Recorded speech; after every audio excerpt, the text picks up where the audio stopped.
DEI professionals, and I take accountability myself, we didn't get an established definition that was like, not so much a law, but like, this is what it is. And so what we were dealing with every client that we got was, well, we want to benchmark.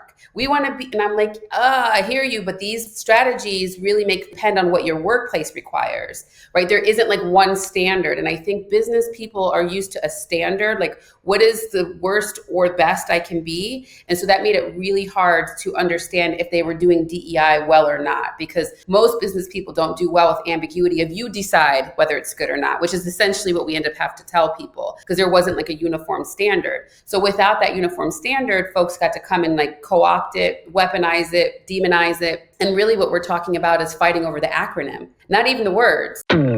Welcome to Care More, Be Better, a podcast for people like you who care about the social impact of conscious companies and everyday heroes. Hear inspiring stories from those who put people and planet before profit and personal gain. You'll learn how you can make a difference, vote with your dollars, and get involved today. Here's your host, Corinna Bellizzi. Hello and welcome to Care More, Be Better. Each week I invite you to care more about social and environmental issues so we can create a better world together.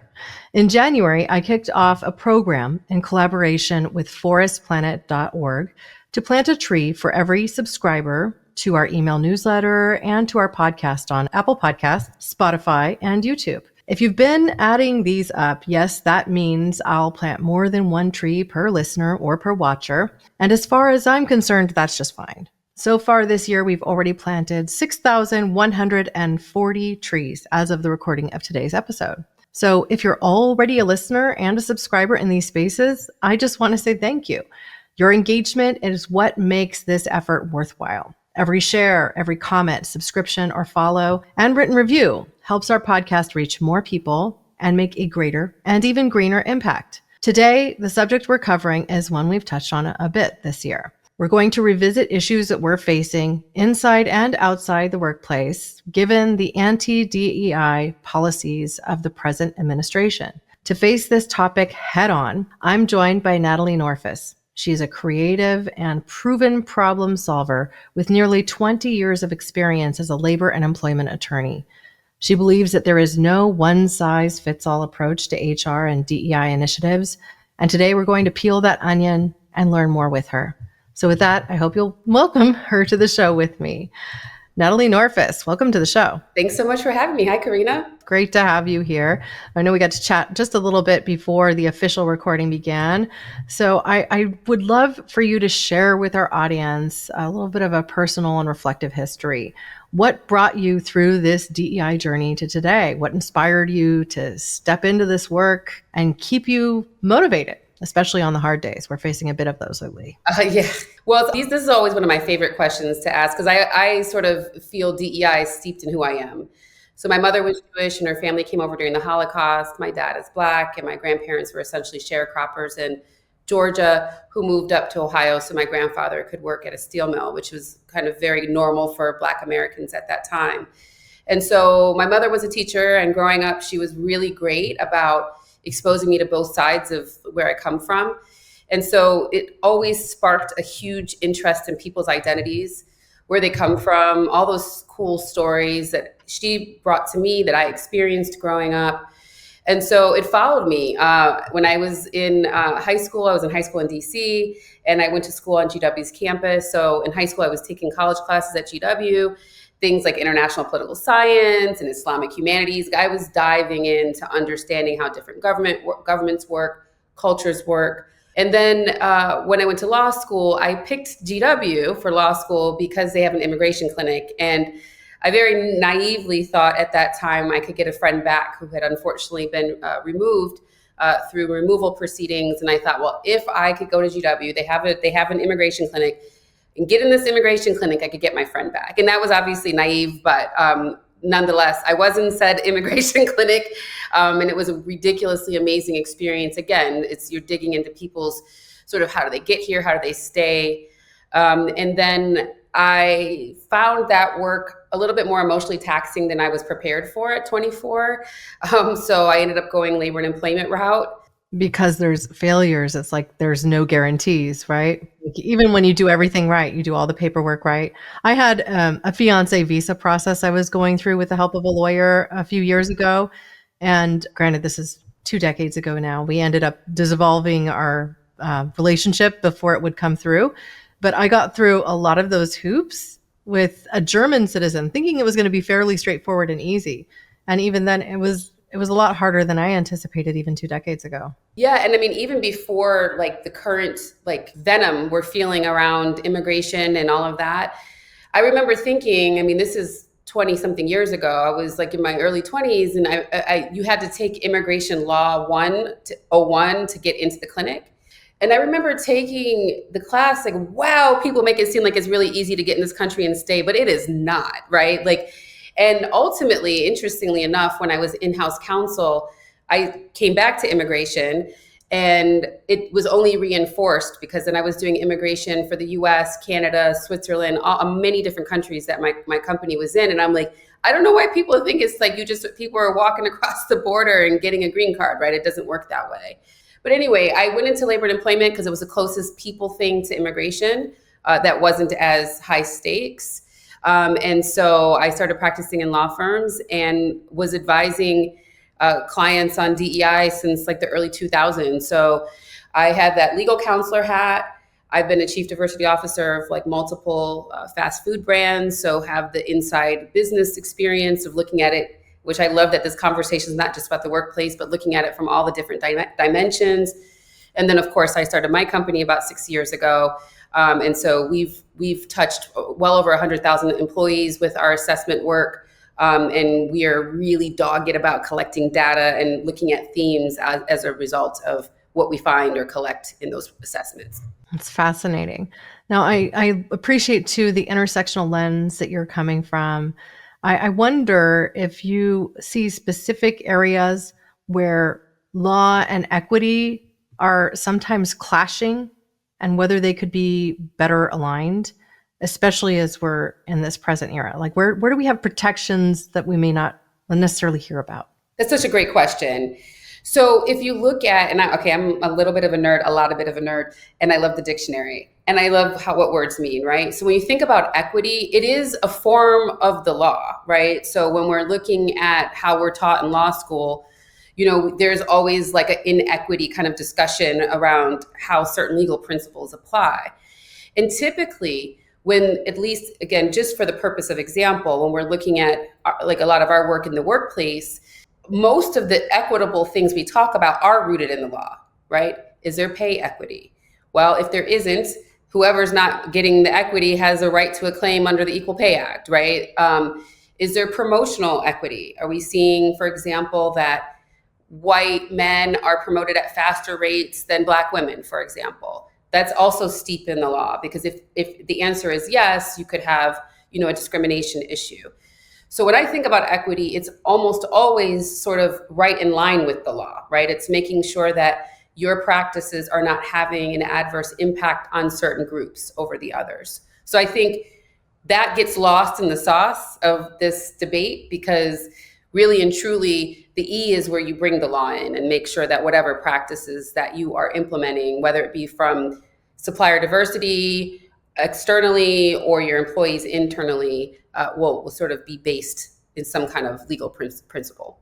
So if you're then to look at the systemic equity that we experience beyond the workplace and the bigger picture, how do you view the relationship between DEI inside organizations and then a more broad social justice or environmental justice effort on the outside?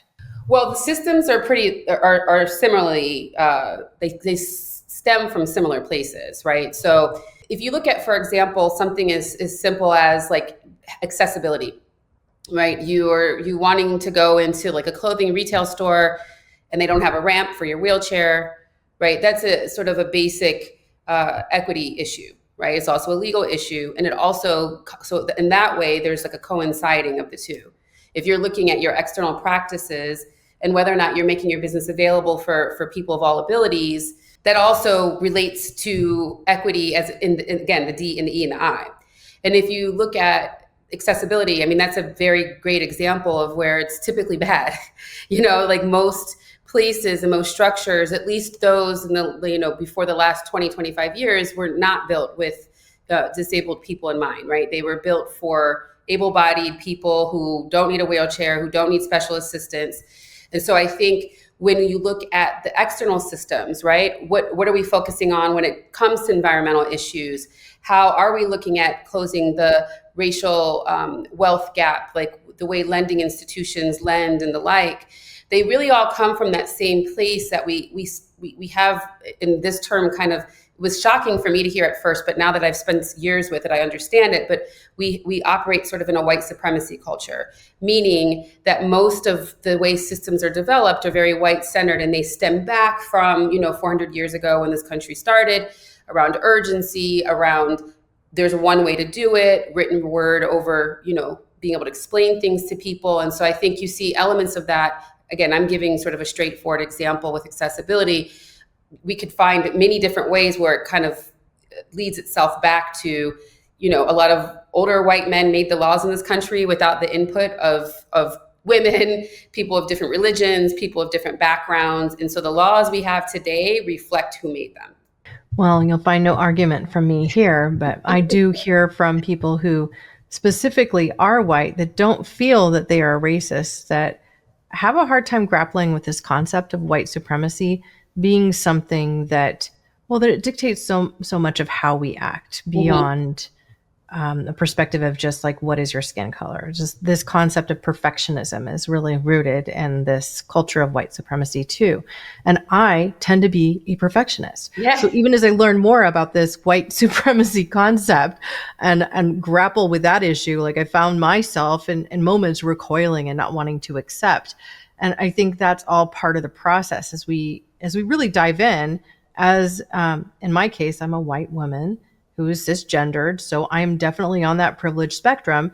I took a course on anti-racist development, and I did so through Think Again training to help myself dive in a little bit deeper and understand how these inequities exist, and how I've also, as a white woman growing up in this society, helped to support those realities because it was everything that I had always accepted as being the truth, right?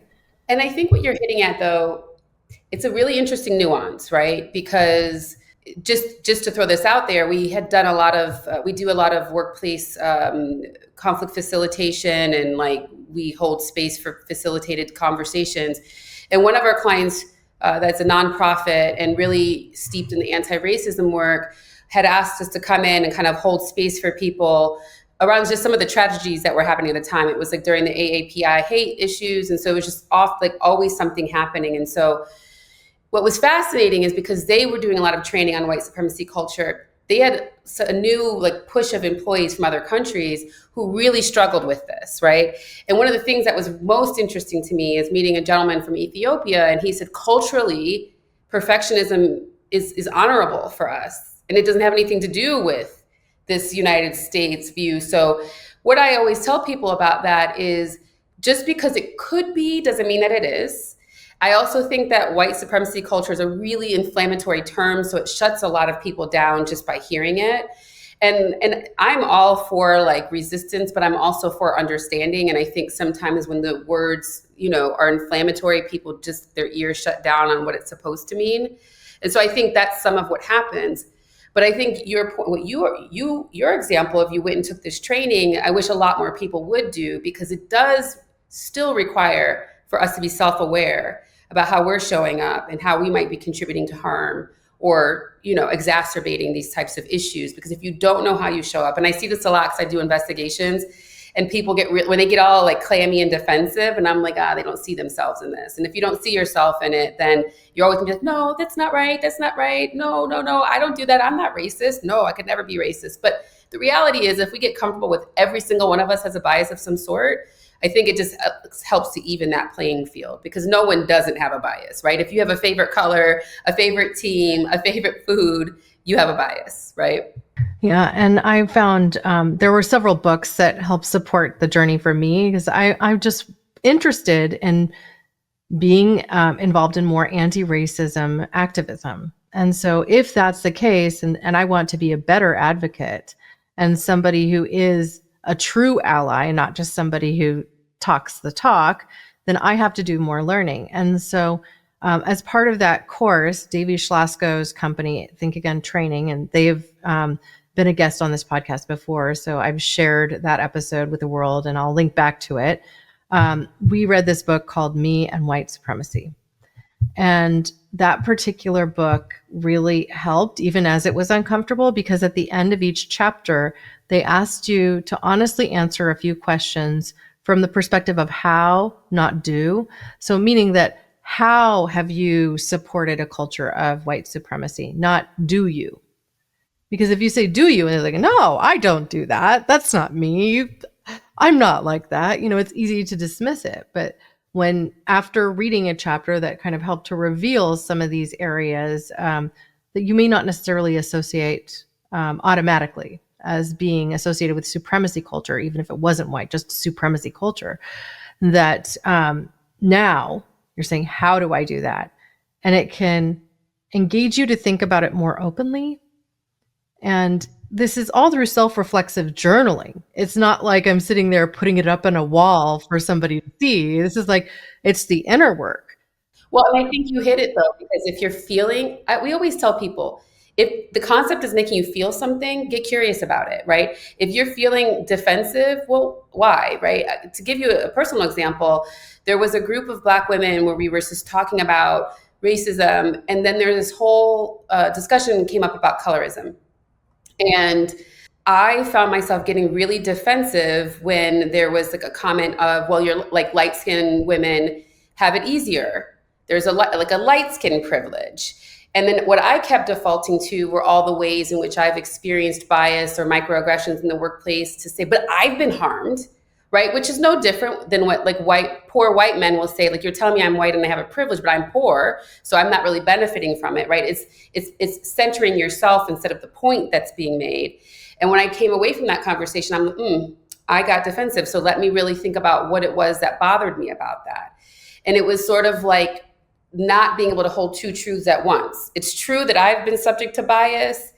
And it's also true that I've probably had a lot of privilege, because when I really stopped to look around, almost every workplace I had, the only Black women had my color, right? They were lighter skinned women. And I was like, interesting, right? Like maybe I'm slightly more palatable to people, even though I'm a real pain in the ass, once I'm in there, like, because I will never shut up about what's right or wrong.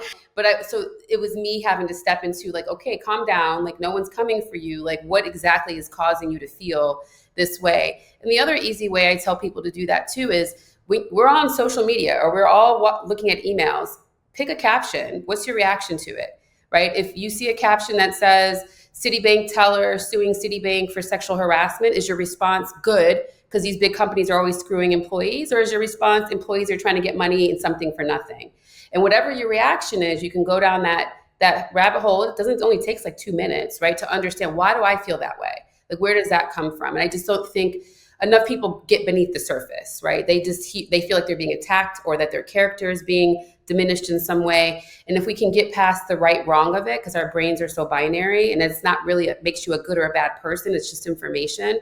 I think it helps to open up some of these conversations. Well, you're bringing me back to episode 2 of this podcast. Okay. Seriously, like the first episode was one in which I interviewed Kyra Martinez, who she's a friend of mine. She has a not-for-profit that's focused on helping refugees reintegrate into society through the power of art. It's a really incredible not-for-profit. Amazing.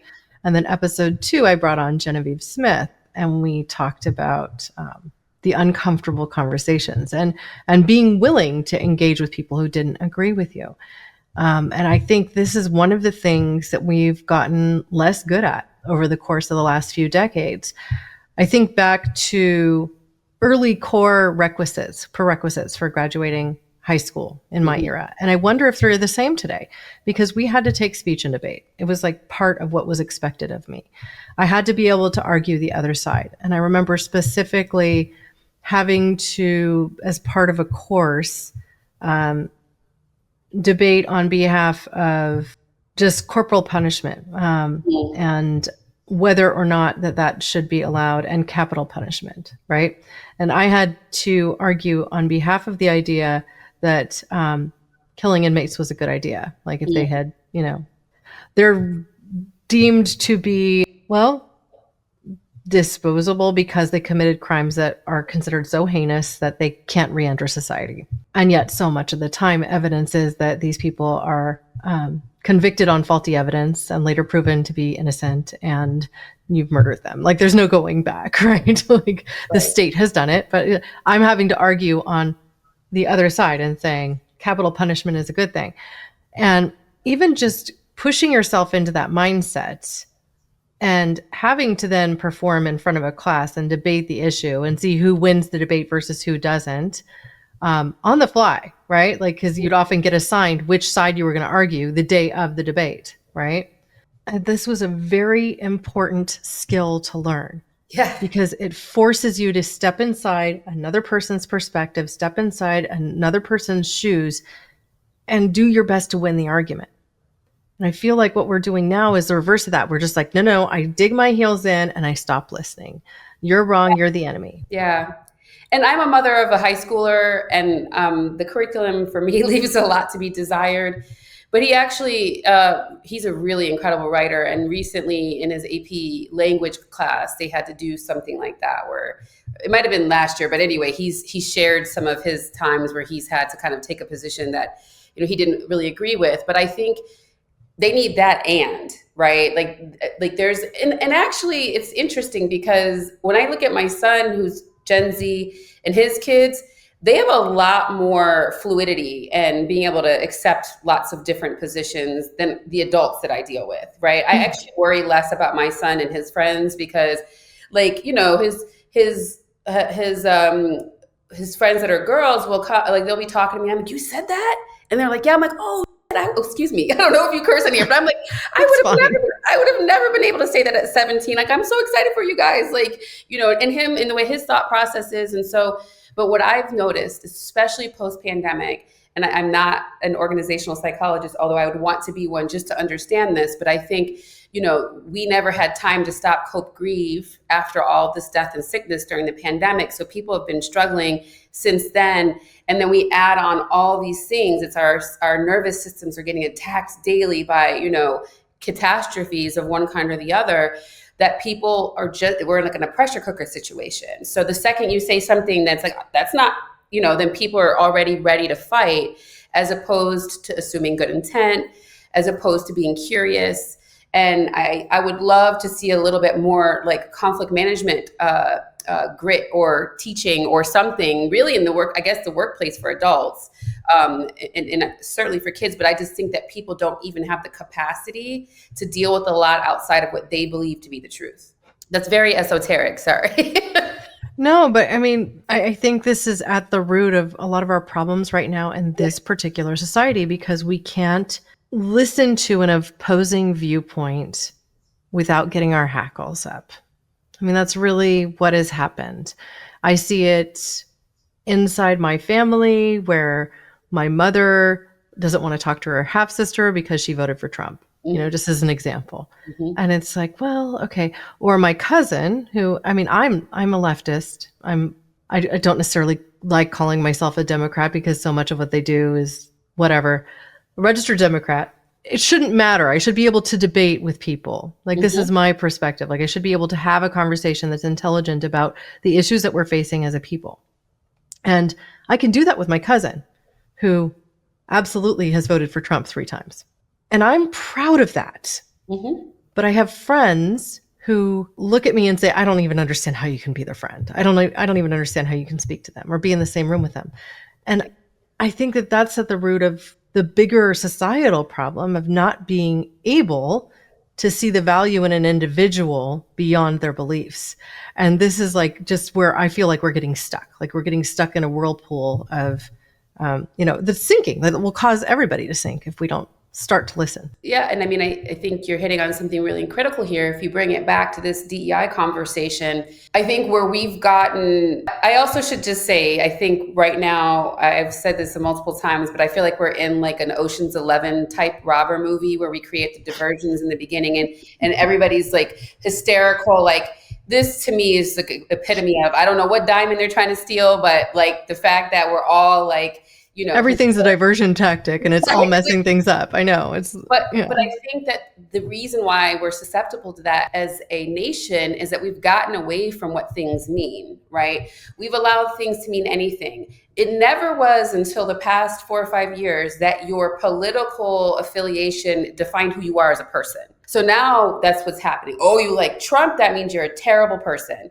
You like Biden? That's Sleepy Joe. Are you crazy? He's got, amnesia, dementia, whatever the things are. And then you're attacking the person because of who, we were talking about this recently. It's like, this is so bizarre. Since when did, whether you were Republican or a Democrat, and by the way, none of what we're seeing is really true to what a Republican or a Democrat was, or, definitionally. And so we're changing the definitions without making clear what they are. And so then that's got us in this cesspool of anything means anything. And I don't really subscribe to that, but I know that that's why we are here. So that same thing happened with DEI. DEI professionals, and I take accountability myself. We didn't get an established definition that was like, not so much a law, but like, this is what it is. And so what we were dealing with every client that we got was, well, we want to benchmark. We want to be, and I'm like, I hear you, but these strategies really depend on what your workplace requires, right? There isn't like one standard. And I think business people are used to a standard, like what is the worst or best I can be? And so that made it really hard to understand if they were doing DEI well or not, because most business people don't do well with ambiguity of you decide whether it's good or not, which is essentially what we end up having to tell people, because there wasn't like a uniform standard. So without that uniform standard, folks got to come and like co-opt it, weaponize it, demonize it. And really what we're talking about is fighting over the acronym, not even the words. Shantae, who's the co-host on my podcast, What's the Deal? She brought this up of like, tell us which words you don't like, right? Don't worry, forget about the acronym. What don't you like about diversity? What don't you like about equity? What don't you like about inclusion? They never talk about the words. They just talk about the acronym. And so it's all this hullabaloo about 3 letters as opposed to like what we're really trying to accomplish with it, which is why I say it's like, and this is not the only issue we have this with, of course, but this is why I say it's a smokescreen, right? It's like you took something that was somewhat ambiguous, made it even more ambiguous, weaponized it, and said they're trying to get rid of all the white guys. And it's like, I've told clients for years, you cannot exclude the 50-year-old white guys because they're diverse too. Everybody is, right? Like we're in a diverse country. The word literally means being composed of differing elements. So I think it's not having clarity on what it means and not making sure that people felt part of it, even if you're focused on underrepresented diversity and whatever it is that you're doing, so that they don't feel like they're being left out. And we've had so many conversations with white men in power who feel like we're coming for them. And I've had to say in rooms full of white men, nobody's talking about firing all the 50-year-old white guys.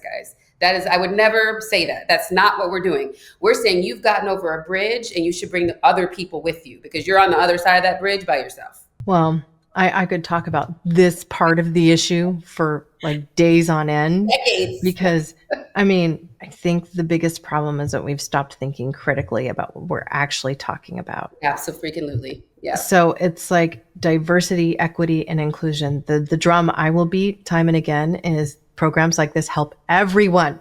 Exactly. They help everyone. Like, what do you think it is when a company says, you know what? We're also going to give paternity leave to the fathers of new babies in our company. That is a DEI standard. Absolutely. So it's like, okay, yeah, fathers should get bonding time with their children too. And not only that, but it can actually help cover things like the early childcare costs, which can be insane for a family to bear the brunt of, right? So I could take my my maternity leave, and then my husband could break his up over the course of the next year or something like that, take a week here and a week there to help me like get to a point where I could start traveling on business again. So he'd be there more for support. And so the baby gets the most love and attention from their parents as possible, rather than just having to pay a nanny all the time. And you know, that gets to be a greater and greater expense for families. A lot of people can't afford it. So you think about that. That is one example that supports anybody who decides to have children. Think about, though, what you're getting at, though, it's an access piece, right? And that, again, that gets back to equity. If you think about supplier diversity programs, right, which are more externally facing types of programs that a lot of companies have had, and I was responsible for one, it is very hard to get into these companies if you don't have a relationship built in. If you don't even know what you don't know. And so that's why programs like supplier diversity programs are useful, right? Because they shine a light on the fact that there are a whole host of other very talented, qualified talent out here in terms of vendors that we just don't know about. To give you an example of an organization that does this really well, last year we were invited to the University of Chicago because they hold a business diversity symposium. And the goal of the symposium is to get businesses that are owned by underrepresented talent in front of decision makers throughout the University of Chicago system campus, the University of Chicago medical system, and the Obama Foundation. But they're very clear on the front end, we're not promising you anything. You coming here does not mean that we're going to start awarding you business. It's more that we know we don't know all, we know the big, large, white-owned law firms. We know all of these other companies because they have access. We're trying to just make the relationships. And so when we got there, the first night, they have decision makers from every key function, HR, facilities, legal, marketing, to come up and talk about sort of generally the types of projects they hire consultants for. If you're not in those rooms, it may not even be thinking about the types of things you could pitch for because you don't know what you don't know. And then the next day, we had the opportunity to present our business to the 14 different HR leaders from all those different organizations. We were promised nothing, right? The woman who runs it is like, it's on you to keep up with people. It's on you, right? Like it was very just like we're making introductions. And that to me is legal. It's not anything that will get you in trouble, but it acknowledges the fact that there are a lot of, I'm emphasizing qualified because I know people think they just like put unqualified, diverse people in positions, which is never what we're talking about, by the way. But qualified. That's not what DEI means. Like, exactly. But it was such a, and I talked to the woman who runs it after, because obviously I'm like, this is how you do these things, right? Mm-hmm. You're not promising, you're just opening more doors to talent that people may not otherwise see if they just keep going back to the same places over and over and over. Yeah, 100%. Now, I mean, you've talked about customization in DEI and how there's no real one-size-fits-all approach. Like right. You mentioned that just a little bit before. It's also something that was in your bio. I'd really like for you to talk about what that can mean, and perhaps in this context. Yeah. So look, you hit at it a little bit earlier of, to me, it doesn't matter what we call it, right? Because the underlying principles have to be dealt with no matter what you call it, right? So just quickly, if we're talking about diversity, I have yet to meet an employer who wants mediocre talent. Every employer says, I need top talent. I need the best talent. Well, talent does not discriminate, right? Everybody of every background has the ability to be talented. So don't look in all the same places, right? And if you look in all the same places, you're going to get the same type of people. And forget about race, but sometimes if you're only hiring from Yale, there's a certain way that they're told to think, right? If you only hire people who worked at Amazon, there's a certain way they were hired to think. And so then you're missing out on innovation and the things that can make your business better. It's very expensive to hire and fire employees. It's very expensive to onboard and offboard vendors. So you want to make sure people know what it takes to succeed with you as a partner. The number one issue that comes up in all of our workplace culture assessments is advancement. How do I grow in this company? What are the rules? And again, to your point about doing these things well, help everyone, everyone feels this way, right? No matter what the background is, it's a singular issue where it's like, how do we get ahead? And so you should make your rules clear, right? So and not in most organizations, there's a decision room and there's a decision room, right? Like we'll tell people what happens in the real decision room, right? So that they can actually have a chance to be successful. And then part of keeping folks too is making sure that they feel like they're part of the organization. So I was doing an investigation where they were like, well, we're very hierarchical. And we knew that our executive director, she was the ultimate decision maker. And so well, that kind of decision making does not encourage people to bring their best selves, because they're like, well, she's just going to decide anyway, so I don't know if it really matters what I have to say. These are good business practices, right? Like making sure you have marketing materials that are reflective of all your customers. It's good business practice, right? Because if I'm looking through a pamphlet, or if I'm on the Gap and I only see very thin models that don't match my body type at all, I'm like, well, I don't think these clothes are for me, right? So now you go into Nike and they have fuller bodied women in the mannequins, and because it's like we all need to be able to see ourselves in something, especially if in a capitalist society where we're expected to spend money. 100%. Well, I definitely appreciate that. As a former runner, I used to run marathons and everything. At my lightest marathon weight, I was still, $155, and there I am finishing the Boston Marathon. And I was smaller than I am now, but like not a lot smaller, it's like some people just carry less on their frames than others. It doesn't mean you're less capable. And I'm able to run the Boston Marathon and finish and do well. And, hey, those are all great things. Nike finally listened. Yeah. They made some really big changes in their perception. Now, I remember when those models were first rolled out, going into a Nike store, and like people were really grumpy about it. Yeah, mean. And I mean, on social media, in store, you're making fun of them, like all sorts of stuff. And I think that's what happens in the beginning of any real significant change. Exactly. It's easy to point fingers and laugh at it at that point in time. But then as you start to actually see the meaning behind these things, you see change. Well, that happened after the executive order, right? Sorry to cut you off, but just to that point where people didn't realize DEI applied to them too, right? You had veterans who were like, oh, I didn't know this meant this. You had people who were disabled, were like, and it's unfortunate because what happened with that conversation, the DEI conversation, is that it boxed everything into Black and women, right? For whatever reason, and a little bit of LGBTQ. But like, so people always equate DEI with Black or DEI with women. And it's like, no, that's right. So now people are sort of learning after the fact, because we haven't been critically thinking. We don't have definitions that people are well aware of.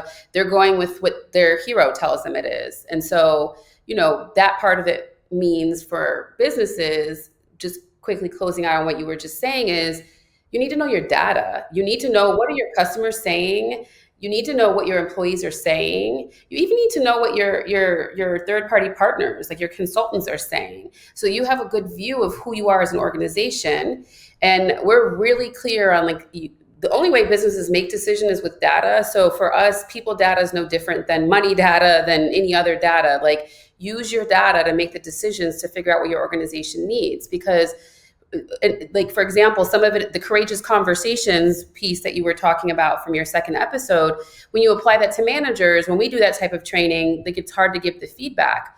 Well, we have a client where we didn't realize they don't even have a performance management system. So it's like, oh my gosh. So like, how could anybody be given clear, consistent feedback? Of course, this is why nobody understands what it takes to succeed, because there's not a uniform standard. So I just think companies need to be a lot more fluent in their data and really use their data to make decisions about these types of things, and not the reactive, oh my God, he's going to come for us, hysteria, because you're going to undo all of that. You're going to undo a lot of good work. Your employees, and by the way, Corinna, employees want DEI. So that's the other tension that doesn't get talked about a lot, is that yes, all of this stuff is happening out here in the ether, but when you talk to employees, all of these concepts are still very, very relevant for them today. One thing I can think too from the outside sphere, from a marketing perspective, right? There have been a number of initiatives by brands to try and access a greater community. And usually the real big moves come from sneak attacks by new brands, right? Like, suddenly now you have a brand that has 16 shades of nude underwear, just as an example, and takes billboards out in the subway system of New York City, and so gets all this viral attention for the work that they've done. Now, I can't even remember the name of the brand, but I'm sure people will remember seeing these things. Well, it exists. That's all that matters. And like, you could just put it in Google and you'll find it, right? Because And, how often have you had a particular shirt that, gosh, my bra shows through in this, or something to that effect? And if you just want something to have that nude look, And then you can actually find something now that wasn't available before. Mhm. The same thing with makeup trends, right? You now have brands that are coming out with makeups in every shade of skin or skin color that you could really think of. Some that are doing it well and some that are doing it less well. And the benefits come through because you have these consumer advocates that just, become your proxy. They essentially are sitting there saying, I love this brand because they did something great. They listened to us. Right. You see No, what I'm exactly. saying? Like They everybody, listened to their community. Corinna, it's so basic. Like in any relationship, right? If you think about a girlfriend, a boyfriend, a partner, a friend, a mother, a father, if you do not feel listened to, that's usually the crack in the foundation of trust in your relationship. And I think if we could just get more practical to what you're talking about, I mean, it's unfortunate because some of it's like, this is some Dr. Seuss stuff, guys. Like we can really do this. But I think there's a lot of fear embedded in a lot of what's going on. And until we kind of break through that fear, we're going to be a little bit on this hamster wheel. Yeah. No, I think we're going to continue to see pushback. I just got texts this morning. It seems like you donate once to one campaign and they sell your phone number to everybody. And so suddenly you just get barrage of text messages. Quick note for people, do not respond to remove you from the list. It just ratifies that your number is like reaching a workable person. Just block all the numbers.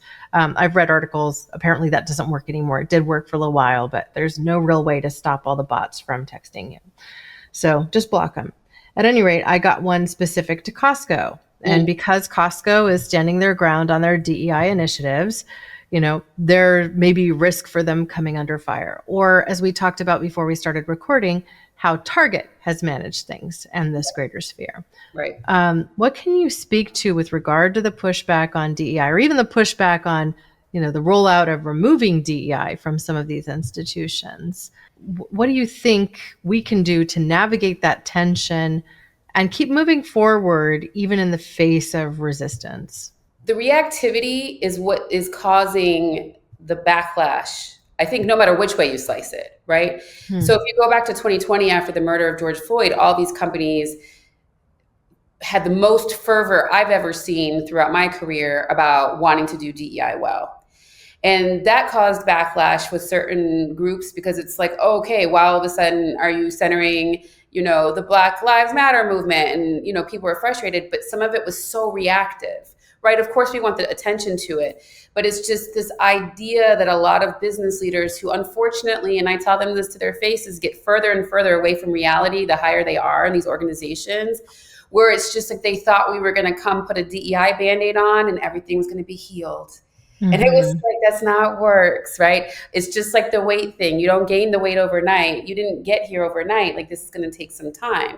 And so 2022, companies started to kind of like fizzle out because if things weren't changing as quickly as they thought they were. And then you enter into now, okay, we got to roll it back. Now, this rolling back is far more reactive, I think, than the reactivity to the George Floyd's murder. I think this reactivity is going to bite a lot of these companies in the butt. I actually was doing a presentation to leaders of a very large publicly held company a couple weeks ago. And I said, a lot of you all make these decisions on this premise of creating shareholder value. But I think that overlooks a really important point, which is until AI or robots can do all jobs, you still need human beings to do this work. And human beings want DEI. And when you say you're not going to do it anymore, you're sending the message to your employees that you don't care about them. And when you tell them that you don't care about them, they're not going to do their best work. Therefore, you're not going to get the greatest shareholder value you can get because you're not maximizing profits inside your house, right? You're worried about the external view. And so I think the reality is a lot of these companies are going to have to do some deep soul searching on what shareholder value means to the extent they're publicly held and, have shareholders, and really be thoughtful about like who they are. I just think a lot of times these companies like move with the wind and they're like, and then what? Now what happens when, say in a year and a half, we have the House is flipped or the Senate is flipped and your allegiances were for the first thing that happened. Now you're going to have to scurry and figure out some other way. And it's like, pick a path, get your confidence together and stick to it, right? Like, I don't, every word I'm thinking of is not a good word. I was trying to think of a word of like, kind of becoming like punks where you're just kowtowing to the wind and you're never going to be able to have a firm path if it's always reactive to the next, cultural event in our country. Well, I would guess that Bud Light didn't anticipate the backlash that they got after they featured a trans person in their marketing campaigns, right? And that was just through influencer work. It's like, come on. Right. Get over it, right? Exactly. I leave your listeners with, if you get upset about things like that, tell me how it affects your life. Mm-hmm. What I call myself, what my gender identity is, who I love, how does that affect your day-to-day? Because I think that's an easy way to start looking at how silly some of these things can turn into when you're worried about stuff that has nothing to do with how you live your life on a daily basis, and no one is telling you to live it differently. The reality for some of these people is that they will not see the light until some of these things personally affect them. Exactly. And, I think that frankly is a lot of people, you get entrenched in the well-worn path of what your perspective is.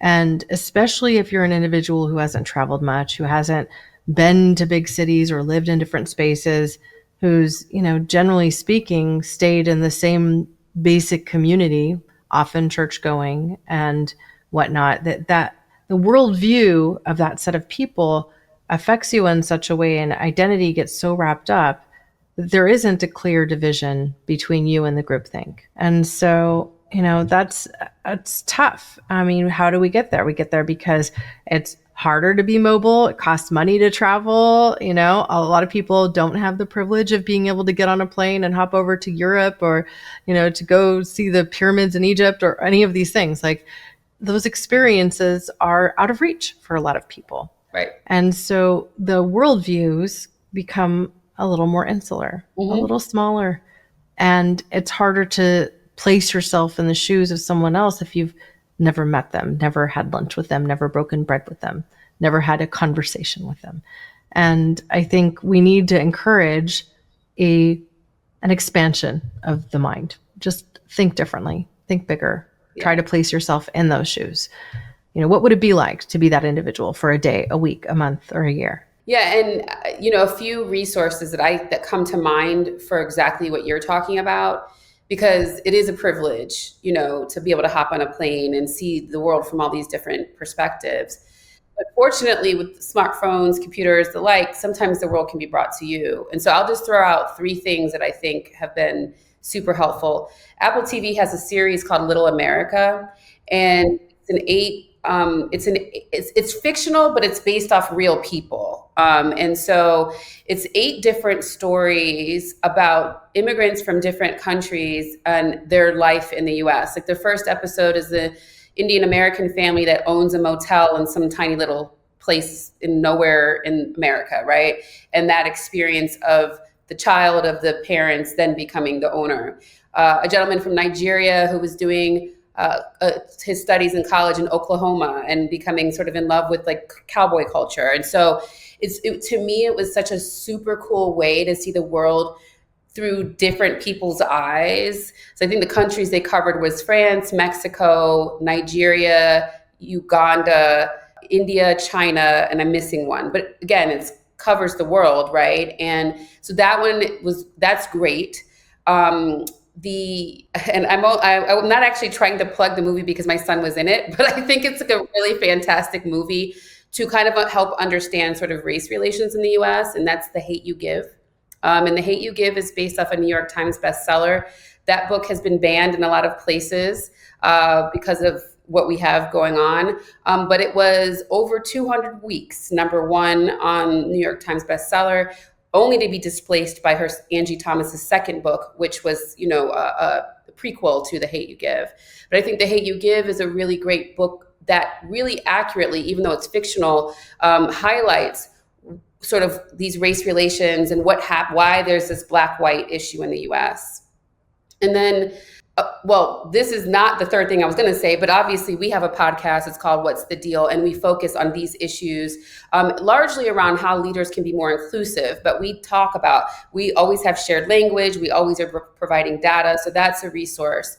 And then I always encourage people to get on TikTok. I know that sounds crazy, but TikTok has some of the most accurate predictions of workplace trends.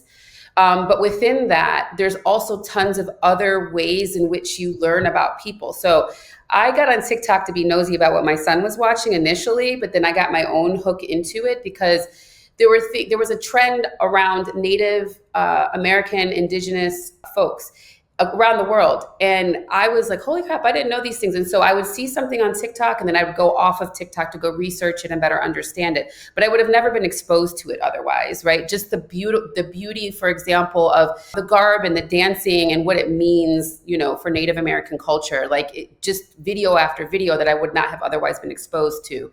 So I think TikTok in particular just presents a lot of different views in a different way than like a Facebook or an Instagram and some of these others. I agree with you. And it also, the platform might be gone in the next 75 days. So, yeah, exactly. Sadly, I think those of us who've had the opportunity to explore it, and it's early days to present. I am on TikTok. I have a couple thousand followers there. I talk about the sorts of things we talk about here too. I have to go follow you. Yeah. So, I have one for Corinna Bellizzi at Corinna Bellizzi and then one at Care More Be Better. But I mostly focus on the at Corinna Bellizzi because I identify myself on these platforms. I'm not hiding behind another username. I'm not afraid of being identified. And part of that is I work for myself. And so I can make my own rules in a way, So I think that's important to acknowledge. Some people really feel like they have to keep their identity private, and being doxxed is an issue. I'm just not concerned with that. Yep. And I do find that it helps you gain perspective for how other people are living in other spaces. Another thing I will say is, I've covered some stories from Middle America and from places like Appalachia that are pretty remote and that don't have a lot of the same opportunities from other places. So when things like the possibility of the abolition of the United States Postal Service would come through, it would adversely affect populations who live in these spaces that are dominantly white. And often we're like coal town workers who suddenly don't have any livelihood because there's no more coal drilling in those spaces, or it's not drilling, mining, right? But we've moved out of a lot of these particular areas with those types of industries because there's lesser demand and they might have already, basically slurried all the mountains. So there isn't a lot left in those spaces. And opportunity shifted away, but people stayed. And then where do they have to shop? There's one Walmart. Mm-hmm. And, who delivers their mail? Well, UPS or FedEx might not even make it to their doorstep. And so much of what we buy or relate with now is bought online. So you have pockets of this country that are pretty isolated. And we have to think about that too. So I love the idea of looking at this little America and seeing from different cultural lenses what the experience is of, coming into America and integrating here, because it's not the easiest path. Yeah, and I think the tie, the way it all gets closed, and what I've been saying for over 20 years, which is actually even more important now, especially what you're saying about we're getting away from being able to connect, is you're going to have at least one thing in common with anybody you meet. And I think that if we're kind of getting back to how do we build, it's hard to have these conversations. And the reason why they're so bombastic is that they're very personal, right? And I don't know you. So if I start saying something to you very strong about my personality, my identity, and why that's so right, you're going to feel something about it because we haven't built any trust between us. Mm-hmm. If we could focus on the things which I've already identified about 6 things we have in common just in the time that we've talked, that's how we can build the trust to have the deeper conversations. And so when you watch these Middle America, Little America, or if you watch The Hate U Give, you're going to see something about a character and all of that you relate to, right? And if you could just not only focus on the bigger thing of what's different about them from what you believe and sort of start to think about, oh, well, I do that too, then we start to see each other's humanity. And I think when we can get back to seeing each other's humanity, and not just people behind a screen, or not just, you're dispensable because you committed a crime or whatever those things are, I think these conversations end up getting a lot richer. And my son was on a set, and it was very clear that one of the parents of another kid we were very different, right? They watched Fox News. they were starting to make comments where I'm like, we shouldn't do that. But it was like, we also had something heavily in common, right? Our kids were working together on this really intense project, and we were together a lot. So we found lots of ways to stay connected, even though I knew maybe we wouldn't be friends after that, but we had a camaraderie in that moment. And it doesn't have to be the permanent, we're best friends forever. It's just, we can be respectful of each other and acknowledge, or at least understand, that we're also very different. Well, here. And I'll point to that earlier episode with Genevieve Smith. I mean, I think we titled the episode, Nothing is Neutral, because you end up having a position regardless. Like, you have a perspective. You can't help but see the world through your lens. But remaining open, finding common ground, that's absolutely important. And keeping an open mind as you converse with someone, staying curious. Yes. I mean, it really is the thing that keeps the heat from rising too much, the hackles from raising too much, and can keep you open enough to actually hear what somebody else is saying. Yeah, exactly. Yeah. Well, I've loved our conversation today. I would gladly keep you on longer, but I think our time is coming to a close here. I'm going to go ahead and add Little America and The Hate U Give to the list of recommended reading and listening, watching, as well as What's the Deal? And I believe deal is spelled DIEHL. Is that correct? It's DEIL. So it was clever. It was diversity, equity, inclusion, and leadership. Okay, I think I flipped it because I know there was another podcast called What's the Deal? And it's their last name, DIEHL. Oh, okay. Interesting. Yeah. So I was like confusing that. But I saw this What's the Deal on your podcast, on your LinkedIn page. I watched a clip of that. So that's you and your my partner in DEI, Shantae Gordon, who's also the head of strategy of the Norfus firm. So, and she's fun. Great. She's a wellness guru. And so she brings a lot of really cool perspectives to this stuff too. So yeah, well, I am too. We might have to bring her on and talk about that a bit. Yeah. Well, we did a whole episode, Corinna, on what is wellness in the workplace in 2025, because it's certainly not what it was in 2024. So yeah. Yeah. No, I come from the natural products industry and I work in health and supplements. So yeah. Awesome. Different perspective, but yes. Well, I've so appreciated our time today. I hope that you can stay among my list of people I'll invite back on. So if you have some time and we run into a particular issue that needs some airtime, I'd love to have you come on. And I'd love to chat. All right. Thank you so much for coming today. Take care. What a pleasure to have Natalie Norfus on this show to dig a little bit more deeply, to peel the onion, and to really start to understand a little deeper about these issues we face in today's world. With diversity, equity, and inclusion. DEI is not a cuss word. It shouldn't be used to demean or to hurt. It really is something that serves all of us. Now, to find out more about Natalie Norfus and her important work, I encourage you to visit our show notes. You'll find direct links to her website, thenorfusfirm.com, social media, and the blog page for this episode, which will include a reading list, watch list, and listen list. I am adding to that list Little America, 8 different stories from around the world, or from around America, but from cultures integrating into the United States. What's the Deal podcast? And The Hate U Give, both the book and the film, featuring Natalie Norfus' son, which I'm going to have to watch that. So as we continue on this journey, I want to once again remind you that while you're visiting our website and looking at some of these resources, if you subscribe to the newsletter, I will plant another tree on your behalf, and you'll be among the first to learn about new episodes as they launch or new initiatives. Our goal for this year is to plant 20,000 trees, and we're already well on our way.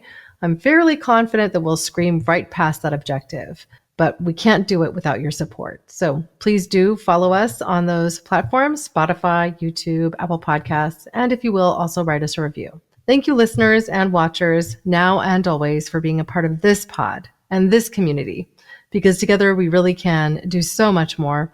We can care more. We can be better. We can even bring respect and equity from the workplace and into our everyday lives.